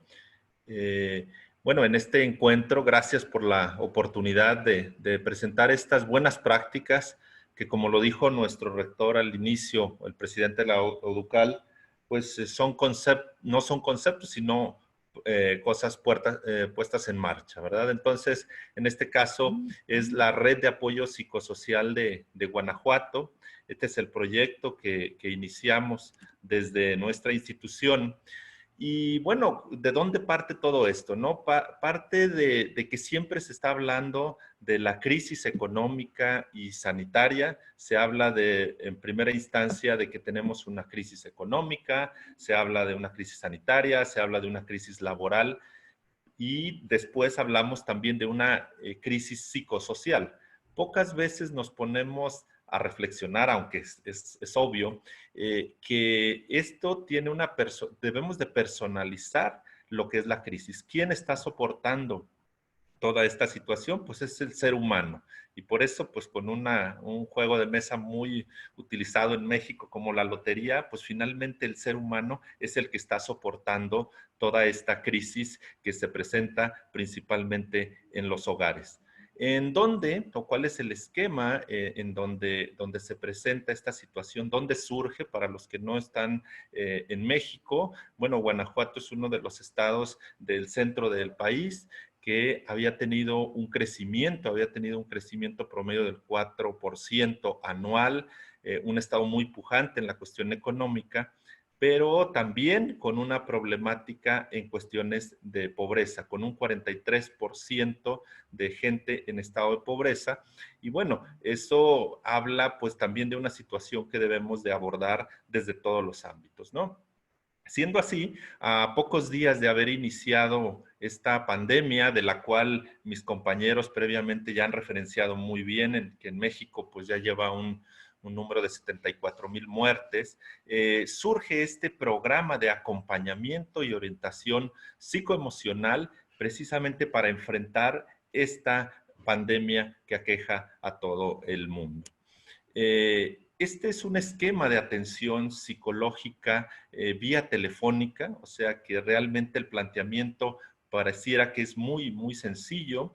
A unos días, a solo 15 días después de haber iniciado la pandemia, uno de nuestros profesores, el doctor Leonardo Doroni, se acerca y empezamos a platicar y a darle forma al proyecto. Este proyecto lo que buscaba era hacerlo desde la institución, poner las líneas telefónicas que en ese momento que todos salimos a nuestras casas, parecía que estarían ociosas. Entonces, en ese momento es que derivamos cierto número de líneas telefónicas, de extensiones, para que los psicólogos pudieran acudir a la universidad, cada quien en un espacio separado, y pudieran dar esta atención, previendo que venía una situación muy fuerte y precisamente pues con toda la experiencia ya obtenida en proyectos anteriores. Este proyecto surge precisamente, tiene esta base en nuestra filosofía institucional. Como bien es sabido, las universidades católicas pues buscamos siempre esta formación integral. De manera particular, la UNIVA pues busca generar estos líderes con espíritu de servicio que se comprometan con el bien común, y es desde ahí, desde esta plataforma en la que los alumnos desde el primer cuatrimestre van adentrándose y van generando participación en las comunidades que más lo requieren. Y es ahí donde ellos van conceptualizando esta generación, esta posibilidad de ayudar a toda la población. Y es ahí, en ese seno de nuestra filosofía institucional, que parte el proyecto. Después, hay otra parte importantísima, que es la cooperación interinstitucional y, por supuesto, el tema de la bioética, que en esta tarde, bueno, pues es el tema precisamente de este compartir experiencias. El tema de la cooperación interinstitucional es muy, muy importante, porque desde ahí parte, desde un esquema que se propone en la universidad, pero que involucra asociaciones civiles, a profesionistas. En este caso, desde la universidad era muy interesante ver cómo los mismos egresados empezaron a marcar a la institución, creyendo nosotros que sería para pedir ayuda, más que nada para sumarse al proyecto. Entonces sí recibimos muchas propuestas de nuestros alumnos en cuanto se enteraron del proyecto, porque también quiero decirles que se hizo una difusión muy amplia en radio, en televisión, precisamente para hacerlo llegar a toda la comunidad. Los sociólogos, psicólogos, médicos, todos ellos se empezaron a involucrar de una manera pues sumamente interesante. Esto, repito, bueno, pues es un proyecto encabezado por el doctor Leonardo Doroni, que además es el presidente de Nena 911 Latinoamérica, que como ustedes saben, pues tiene como objetivo precisamente brindar esos primeros auxilios, esa ayuda a las poblaciones vulnerables en una situación de crisis, ¿verdad? Este grupo también participa en la medida que hay alguna contingencia en algún país, algún siniestro, algún temblor, pues este grupo se ha mantenido en contacto, de tal manera que, bueno, hoy esta red empieza a crecer y a conectarse con países en los que están ustedes, como Costa Rica, Uruguay, Ecuador, Chile, Colombia, El Salvador y, por supuesto, México. En el caso de nuestro país, se han sumado de repente se reciben llamadas de Chetumal, de Oaxaca, personas que no tienen esa posibilidad de acceder a un apoyo psicológico, y bueno, pues ahora también con la facilidad de los teléfonos, que es una línea, es un número local, pues también las personas pueden acceder a este servicio. Entonces, esta colaboración, esta cooperación interinstitucional, creo que es una de las cosas más valiosas y que más pues le dan fuerza a este proyecto. El inicio fue con 11 instituciones de aquí del estado de Guanajuato. Quiero decir que muchas de estas asociaciones, muchos de estos grupos de ayuda son encabezados por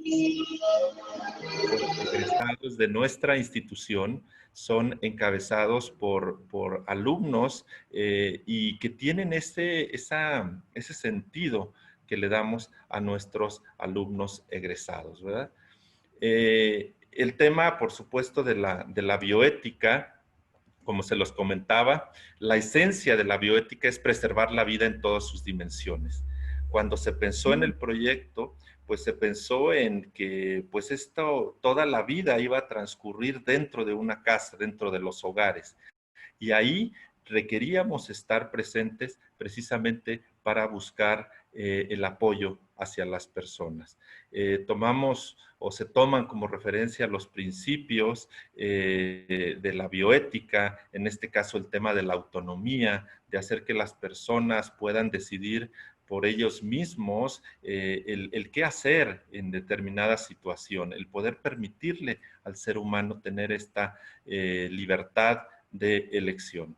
La no maleficencia, que en este caso pues significaba el no hacer daño. Eso es algo que el grupo, el equipo de profesionales y profesionistas que están en el proyecto, pues siempre están buscando, ¿no? El hecho de no dañar una situación que pudiera crecer. Y la beneficencia, que en este caso tiene que ver ya con la acción, el cómo, qué es lo que tenemos que hacer, no solamente no generar un daño, sino de qué manera podemos ayudar a estas personas que están en una situación compleja. Y por último, el tema de la justicia es sumamente importante por los indicadores que yo les presentaba en un principio de una población en el Estado, hablo del Estado, aunque esto pues ya ha crecido fuera de él, pues de justicia, ¿no? De generar la posibilidad de que muchas personas pudieran tener acceso y que lo comentaré un poquito más adelante.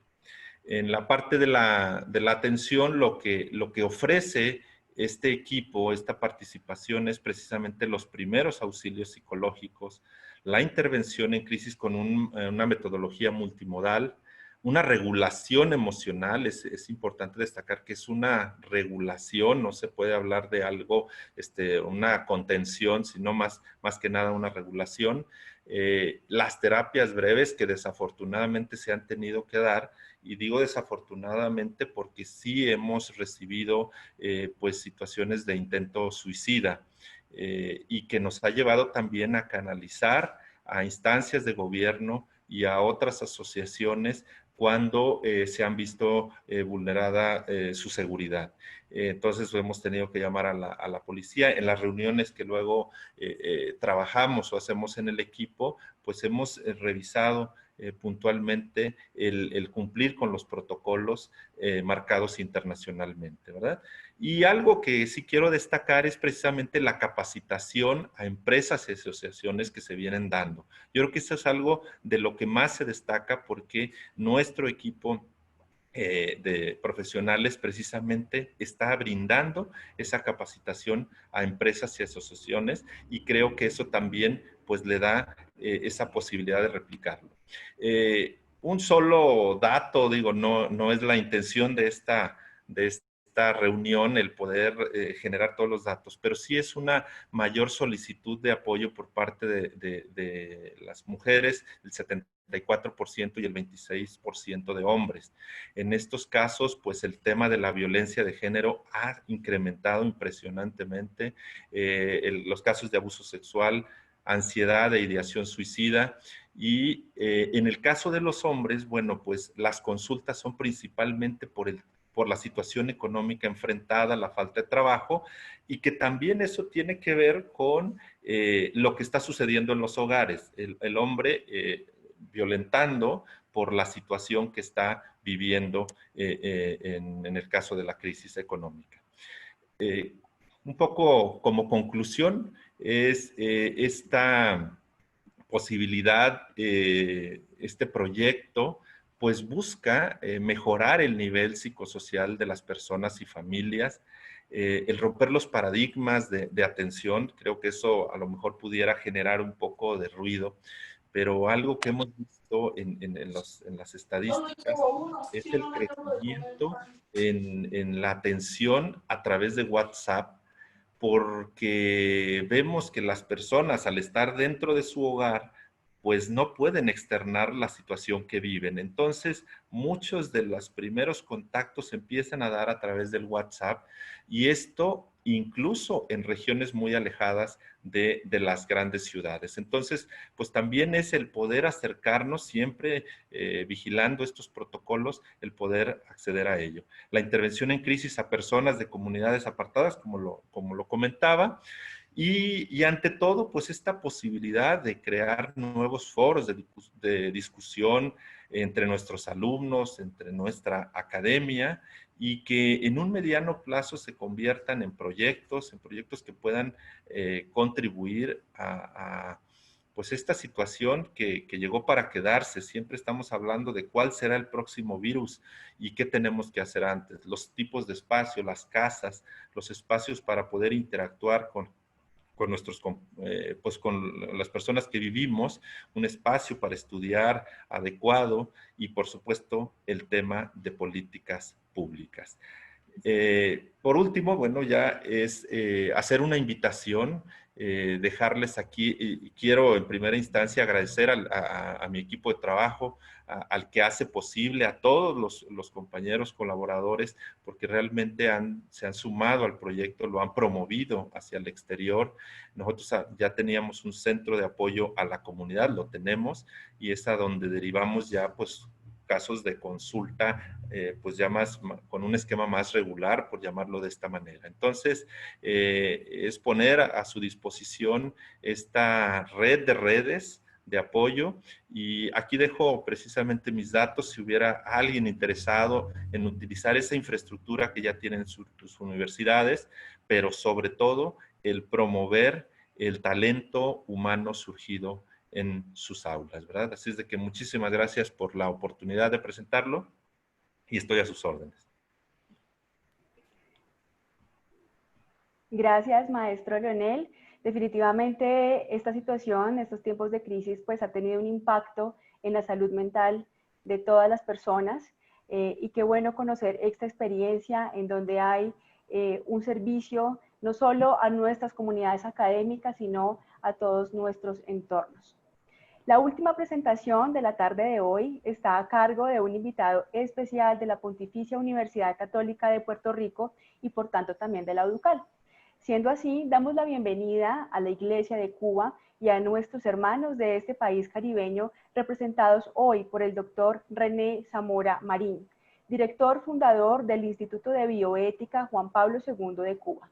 El doctor Zamora, doctor en medicina, especialista de segundo grado en las especialidades de medicina interna y en cuidados intensivos, emergencias médicas, profesor consultante del Hospital Hermanos Ameijeiras, Universidad de La Habana.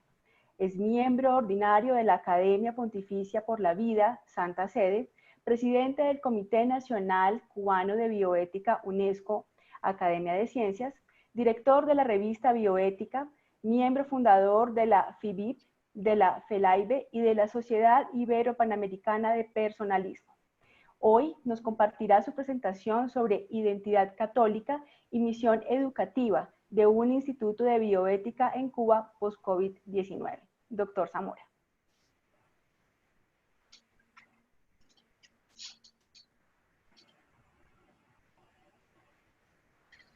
Muchas gracias, Dori, por tu amable introducción.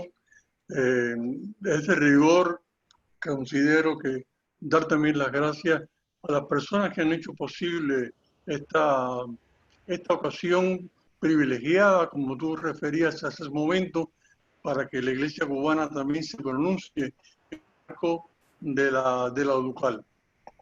Nosotros en los últimos 60 años no habíamos tenido la suerte, la posibilidad de poder participar con ustedes, no solamente por Zoom, sino tampoco físicamente, y compartir con nuestros hermanos como lo vamos a hacer en la tarde de hoy. Debo dar las gracias también al presidente de la UDUCAL, el padre Francisco Ramírez, y también, por supuesto, al doctor Joel, por su amable presentación y por su invitación en días anteriores para decir algunos elementos sobre nuestro Instituto de Bioética Juan Pablo II, que se fundó hace justamente 23 años, este año, un año antes de la visita del Santo Padre Juan Pablo II a Cuba. Justamente en el día de hoy, en la tarde de Roma, el Papa Francisco se refería a que hace 5 años que hoy se cumple su visita a Cuba y exhortaba al final de la catequesis justamente a que el pueblo cubano se comprometiera en servir y en compartir. Y yo pienso justamente que esto que estamos haciendo ahora, sirviendo de esta forma cualificada a nuestro pueblo, sirviendo de esta forma cualificada al grupo de universidades católicas a las cuales me honro hablarles en la tarde de hoy, y al mismo tiempo compartir, tal vez un poco atípico porque todas las variantes anteriores han sido hablando mucho sobre el COVID, pero yo decía a Joel que quería también hablar sobre la identidad católica y la misión educativa de un instituto de bioética en Cuba, ya que justamente habitualmente de esto sí, se habla mucho de COVID, pero de esto es muy posible que muchas personas no tengan una información de primera mano. Esto en primer lugar. Sin embargo, me obligo a expresar con claridad que después de 196 días de pandemia en Cuba, la cual comenzó el 11 de marzo, comenzó con 3 italianos turistas de la zona de Milano, que en la zona del medio del país, en Santa Clara, se le hizo el diagnóstico de COVID-19, de la enfermedad del COVID. Uno de ellos al siguiente moría en Cuba, en La Habana, trasladado a un instituto de investigaciones y de alta calidad en la asistencia médica, que es el Instituto de Investigaciones Pedro Curie. Moría el primer caso de un italiano que habían traído de alguna forma la pandemia en ese momento a Cuba. Posteriormente se fue aumentando. En el momento actual en el cual estoy hablando, antes de hablar sobre la identidad católica, y van a ver por qué, tenemos 5.270 pacientes confirmados con COVID a partir del 11 de marzo de este año. Ingresados por sospecha de COVID, no totalmente confirmados algunos de ellos, 1.362, y recuperados 4.582 pacientes. De estos pacientes, 118 son los que tenemos fallecidos lamentablemente en nuestro país. Este es el parte que le estoy dando ahora al cierre de las 12 de la noche, de anoche, del día 22, justamente es el dato que acaba de entrar por la plataforma del Ministerio de Salud Pública de Cuba. Al mismo tiempo, escuchaba a la doctora Luz Adriana que hablaba de humanización. El doctor Dueñas de Ecuador, de sus proyectos de investigación. Al doctor Flores Zimbaya, aprendí una cosa interesante, que el chikungunya, que es la enfermedad fuerte, era el COVID, eso yo no lo sabía. De la Universidad Politécnica de Salesiana, del doctor Zúñiga, de su bella ciudad de Guanajuato. Doctor, qué bella ciudad, qué historia de Cervantes en Guanajuato. Es una ciudad muy bella, he estado varias veces allí y me honra compartir pantalla con usted en este momento. Hablaba del apoyo psicológico, de las investigaciones, de todo el trabajo. Y yo le quiero hablar ahora un poco también sobre qué identidad católica en el ámbito del COVID presenta el Instituto de Bioética, donde somos un grupo grande también de médicos, porque tenemos filósofos, tenemos historiadores, tenemos economistas y tenemos un grupo de personas que trabajamos juntos desde hace 23 años en el momento actual. Quiero expresar que esta identidad católica se une en una alianza estratégica con la organización de la ODUCAL. Una alianza estratégica, como diríamos, con el COVID también, que llegó para quedarse justamente por la invitación que me han realizado en el día de hoy todos ustedes. Una alianza estratégica que nosotros los cubanos aprovechamos para sentirnos que no estamos solos. Una alianza estratégica que nosotros los cubanos sabemos como iglesia que compartimos con muchos hermanos de América Latina y del Caribe y que son capaces de acompañarnos, de atendernos, de escucharnos y también de apoyarnos. Por eso me refiero que es una alianza estratégica, la cual para nosotros es extremadamente importante. Este instituto se formó como homenaje a la primera visita de un papa en la historia de mi país. Este instituto se formó un año antes de la llegada del Santo Padre Juan Pablo II a Cuba. Por eso es que lleva su nombre. Y justamente en esta diapositiva que estoy mostrando aquí ahora en pantalla, es sobre la formación en valores ciudadanos, inculturando valores en la sociedad, con una premisa importante. Y la premisa es esta que está escrita aquí en esta diapositiva. La única forma de promover la sociedad es cambiar el corazón de las personas. La única forma de promover una sociedad es anunciarles una buena nueva, desde la fe, que sean capaces de transformar los corazones, cambiar las personas y convertirlos a los ciudadanos en hombres y mujeres, buenos padres de familia, buenos ciudadanos, buenos políticos, buenos médicos, buenas enfermeras, buenos profesionistas. Y esto es muy importante para nosotros. En esta foto que ustedes están viendo aquí es el primer Congreso Nacional de Cuba, que se hizo en el Hotel La Habana Libre, donde asistieron 450 delegados. No piensen ustedes que todos católicos. Muchos de ellos no eran católicos, otros eran protestantes, otros eran agnósticos, otros eran creyentes como yo, pero estaban allí para justamente cómo ver, cómo comprobar por medio de la bioética cómo se podía transformar lentamente el corazón de cada uno de los 11 millones de cubanos que pueblan este pueblo cubano. Y eso para nosotros fue muy importante, porque fue un aspecto interesante de ver que nuestro pueblo tiende al bien. Y eso es importante también que yo quisiera expresar. En cuanto a los objetivos, bueno, he puesto 4 objetivos que son los que están en el sitio web nuestro: defender la vida humana y su dignidad, evidentemente, contribuir al rescate de la dignidad de la persona humana mediante la fundamentación ontológica de una bioética personalista, enfrentar la crisis de valores que afecta a toda sociedad en el mundo contemporáneo, tiene crisis de valores, eso lo sabemos ya, y también formar a nuestro pueblo, a nuestros intelectuales, a nuestros profesionales desde un punto de vista bioético. Y aquí recalco una sola cosa: la bioética es el pretexto, no es el texto. El texto es la promoción de la persona humana. El texto es la promoción del hombre con COVID o sin COVID. Y esto también es importante, porque el texto expresa esto que está en esta otra diapositiva aquí, que es la formación de la persona humana, como se moldea el barro de una ánfora por medio del alfarero. Y al moldear el ánfora con el alfarero, que es el que da el espíritu, que sería en este caso el que nos forma integralmente, que sería el mensaje cristiano, es lo que hace que el ánfora se parezca cada vez más al alfarero, se parezca cada vez más a aquel que la constituyó. Por tanto, la formación de la bioética implica la formación del amor interior, de la morada interior que todo hombre o mujer de buena voluntad. Y aquí están psicólogos, médicos, juristas, filósofos, historiadores y toda una playa de intelectuales católicos cubanos y no católicos también, que son capaces de conformar un proyecto para el pueblo cubano, del cual es desde la Iglesia Católica, pero también para toda la sociedad. Nosotros durante estos 23 años hemos hecho algunas cosas, pequeñas cosas, con gran esfuerzo, claro está, para 11 millones de cubanos, con muy pocos recursos, pero una maestría en bioética unida a la Universidad Católica de Valencia de hace muchos años ya, y que tiene parte con el Plan Bolonia europeo.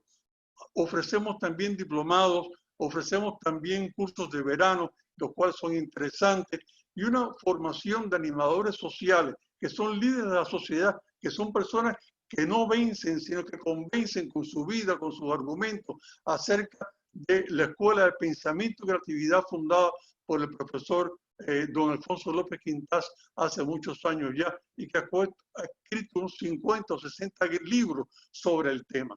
Eso también lo tenemos en Cuba. Tenemos publicaciones en una revista bioética, que es la única publicación que ha tenido la Iglesia Católica durante muchos años en Cuba, y que se trata de exponer aspectos interesantes de antropología filosófica, de medicina, de atención del paciente. Recientemente este año hemos sacado varios números sobre la atención del paciente con COVID, del paciente grave y terminal, etcétera, etcétera, etcétera. También hay una diseminación selectiva de la información, haciendo tesis de grado después de cada maestría, también después de cada diplomado, de cada uno de los compañeros y compañeras que forman parte del grupo de alumnos de nosotros, los cuales pues tienen interés y se publican estas tesis también, como son muy interesantes, en el sitio web y también en las revistas nuestras. Se han hecho jornadas internacionales, se han hecho 2 congresos internacionales. Doris hablaba de la Federación de Latinoamericana de Bioética. Cuba pertenece a esa federación y se hizo un congreso importante de la Federación Latinoamericana de Bioética en Cuba hace muchos años ya, pero hace 7 años se hizo también el primer congreso de América Latina de la Federación Ibero-Panamericana de Bioética, perdón, de la FIBI, de la Federación de Bioética Personalista en Cuba, en el Hotel Meliá Habana.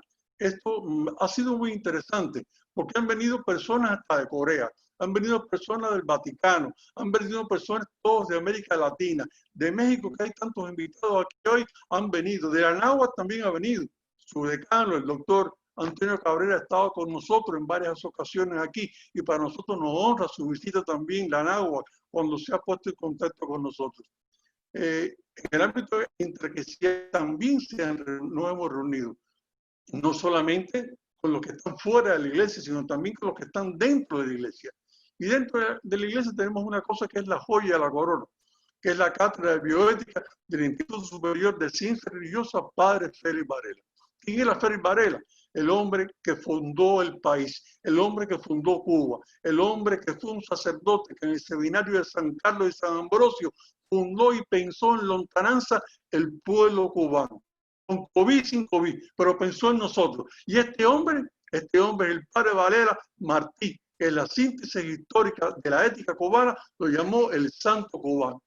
Está ahora en vía de proceso de canonización. Yo formo parte del trabajo médico de Instituto de Sacerdotes, pero Juan Pablo II se refirió a él cuando visitó a Cuba como un hombre de luz que debíamos seguir nosotros los cubanos, que pensáramos en cubanos y que pensáramos también en cristianos. Doctor En el ámbito de la sociedad, un minuto para cerrar, por favor. Sí, en el ámbito de la sociedad también tenemos un grupo grande de instituciones en los cuales pertenecemos. Hay un tanque de reflexión de la Escuela de Pensamiento y Creatividad y hay convenios internacionales que están puestos aquí y quedarán para la posteridad cuando ustedes quieran revisarlo en el webinar. Somos miembros de la federación que la señorita ya expresó y de la Academia Pontificia por la Vida. Y aquí están los 3 papas que nos han acompañado durante este proceso y entonces los retos para el COVID.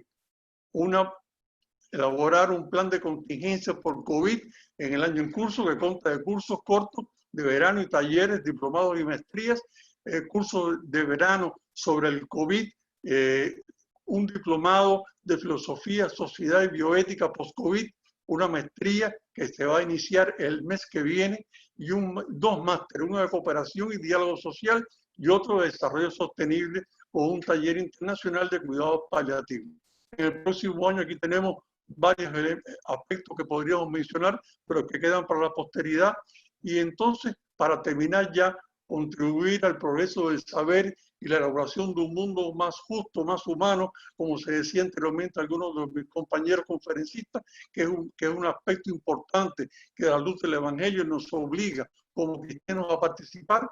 Y termino con esto, Doris.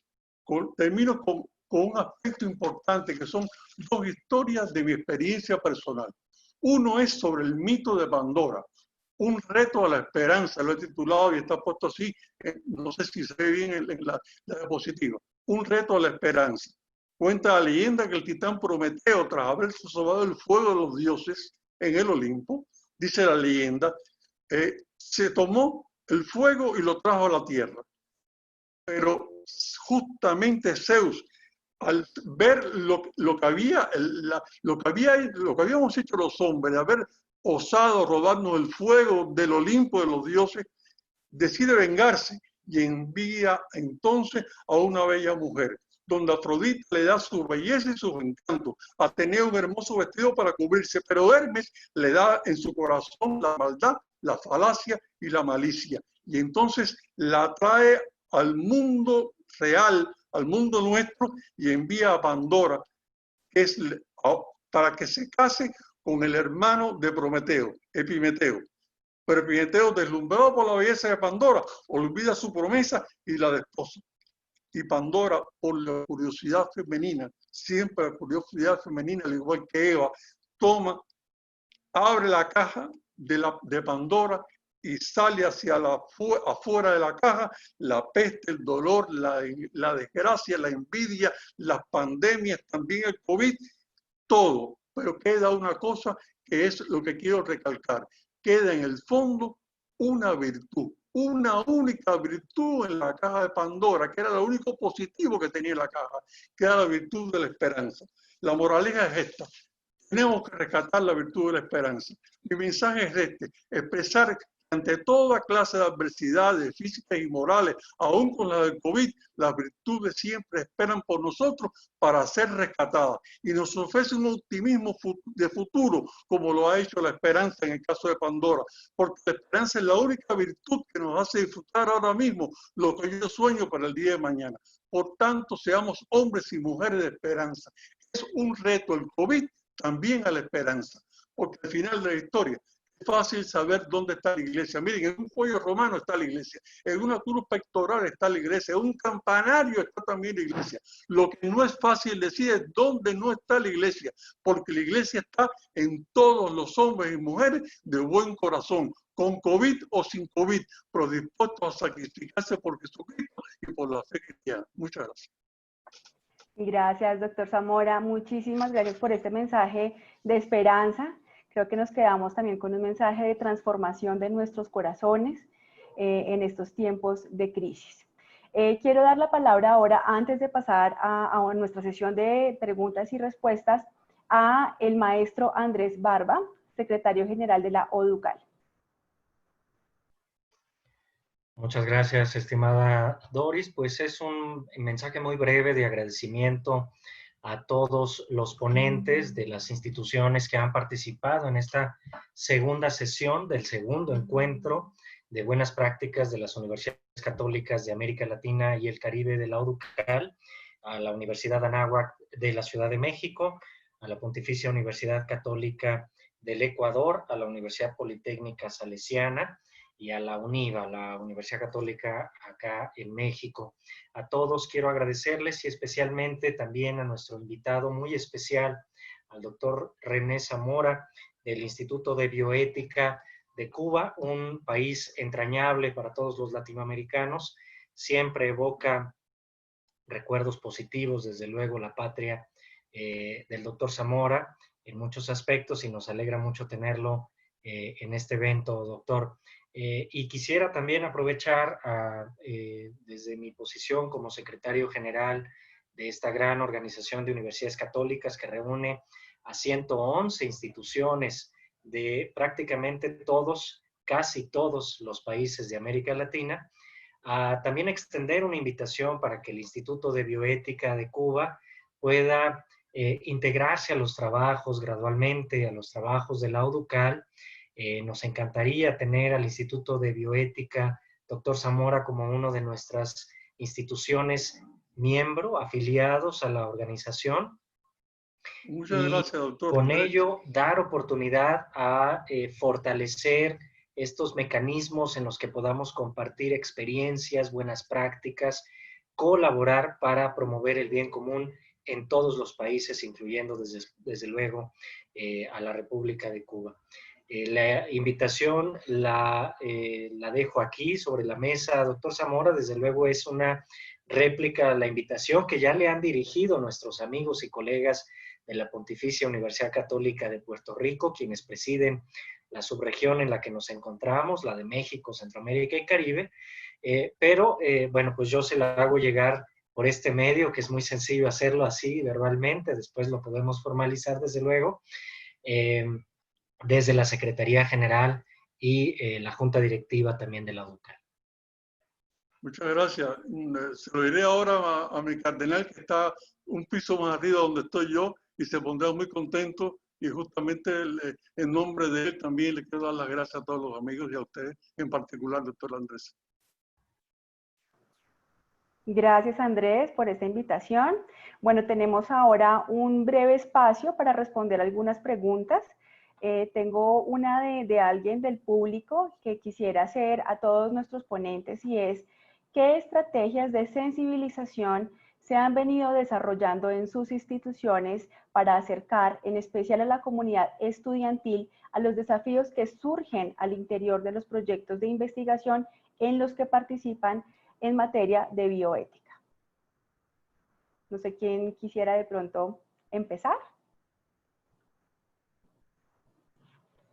De pronto el doctor Iván, que también trabajó investigación.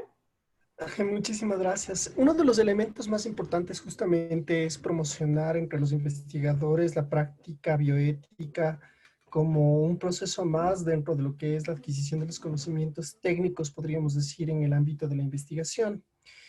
Uno de los principales obstáculos justamente es que los investigadores no están inmersos en el proceso que podríamos inclusive llamar un tanto burocrático de la aprobación, y esto puede generar ciertas frustraciones. Sin embargo, conforme nosotros como comité hemos venido dando, digamos, canalización a todos esos proyectos de diversa índole, tanto en el ámbito de la investigación en humanos enfocados en lo social, o ya más inmersos en el ámbito de la salud, inclusive algunos de ellos en el ámbito educativo, económico, etcétera, hemos podido visualizar que la comunidad universitaria, específicamente en la Pontificia Universidad Católica del Ecuador, está llevando a cabo cada vez procesos más claros de presentación de proyectos muy sólidos, y la mejora es bastante cualitativa desde nuestra perspectiva. En relación a lo que ocurre, digamos, en el usuario final de estos beneficios provenientes de la investigación científica, quizás lo que ahorita mismo haría falta es que los ciudadanos se empoderen de ese derecho ciudadano establecido en la Constitución y en las normativas, de que tienen todo el derecho de poder solicitar qué se está haciendo con su información, ¿no?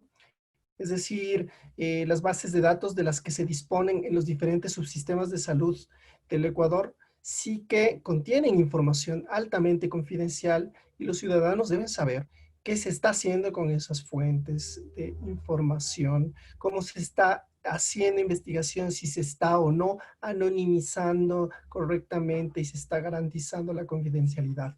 Entonces, digamos, tenemos unos elementos de avance y otros que son evidentemente puntos que debemos zanjar para promocionar la bioética en el ámbito investigativo específicamente. Muchísimas gracias, doctor Iván, por esa respuesta. De pronto, ¿alguno de los otros ponentes quisiera complementar? Yo, si gustas, Doris. Claro que sí, maestro Leonel. Bien, pues acá principalmente, digo, arrancamos con una investigación en el área de posgrados, encabezado por la doctora Célica Cánovas, que incluyó a todos, ahora sí que a todos, la comunidad, para ver las realidades que se estaban viviendo en cada entorno. Son 3 etapas de la investigación. En este momento estamos ya en los grupos focales, que es la parte final. Y bueno, esta prácticamente es en esta semana, en la siguiente semana en la que vamos a concluir, y esta nos llevará a tomar algunas acciones ya como muy concretas. Es una investigación hecha ahora sí que en todo el campus, y creo que arroja información porque tiene que ver en todos los ámbitos del ser humano. Obviamente la salud, la economía y la parte psicosocial. Otro tema de sensibilización que surge, por ejemplo, en la preparatoria, es en el bachillerato que tenemos, es precisamente esta red de ayuda con víveres para las personas, que a lo mejor es cuestionable el tema de la asistencial, pero realmente sí ayuda. Fue una iniciativa de la coordinación de la preparatoria. Y por último, pues el mismo tema de la red de apoyo psicosocial. Creo que son los 3 puntos con los cuales estamos sensibilizando a la población, además pues de todo diagnóstico que se está haciendo de la salud de cada persona. Muchas gracias, maestro Leonel. Bueno, tenemos ahora una pregunta dirigida al doctor Zamora, y es sobre cuáles han sido las principales problemáticas bioéticas en la atención médica del COVID en Cuba. Si me preguntaran realmente cuál ha sido nuestro principal problema, tal vez un poco conceptual, perdónenme, yo soy médico, pero a veces la bioética me lleva a buscar algunos elementos filosóficos. Nuestro gran problema es la tecnologización de nuestra medicina. Nuestro gran problema, que yo pienso que compartimos con muchos lugares, no solo de América Latina, sino del mundo, es la necesidad de humanizar la medicina. De que un hombre o una mujer sola con COVID no pueda morir solo, entubado y ventilado en la terapia intensiva que he dirigido durante 20 años. que un hombre o mujer con COVID o un niño con COVID necesite tener al lado a su familiar más cercano. Que un hombre o una mujer enfermos con COVID necesiten tener el consuelo y el acompañamiento de alguien que es lo más preciado que tiene uno, que es su esposa, su mamá, su hijo, su hija o su esposo. Es importante. Y esto para nosotros ha sido un reto importante, porque el médico no se quiere enfermar, el médico tiene que protegerse también. La salud pública tiene obligación de protegerme a mí como médico intensivista también, pero nosotros tenemos que ir más allá. Tenemos que ir a dar una donación de nosotros mismos. Y este aspecto que es esencialmente moral, ético y que le hace falta a la medicina contemporánea, Cuba no está exenta tampoco a este problema.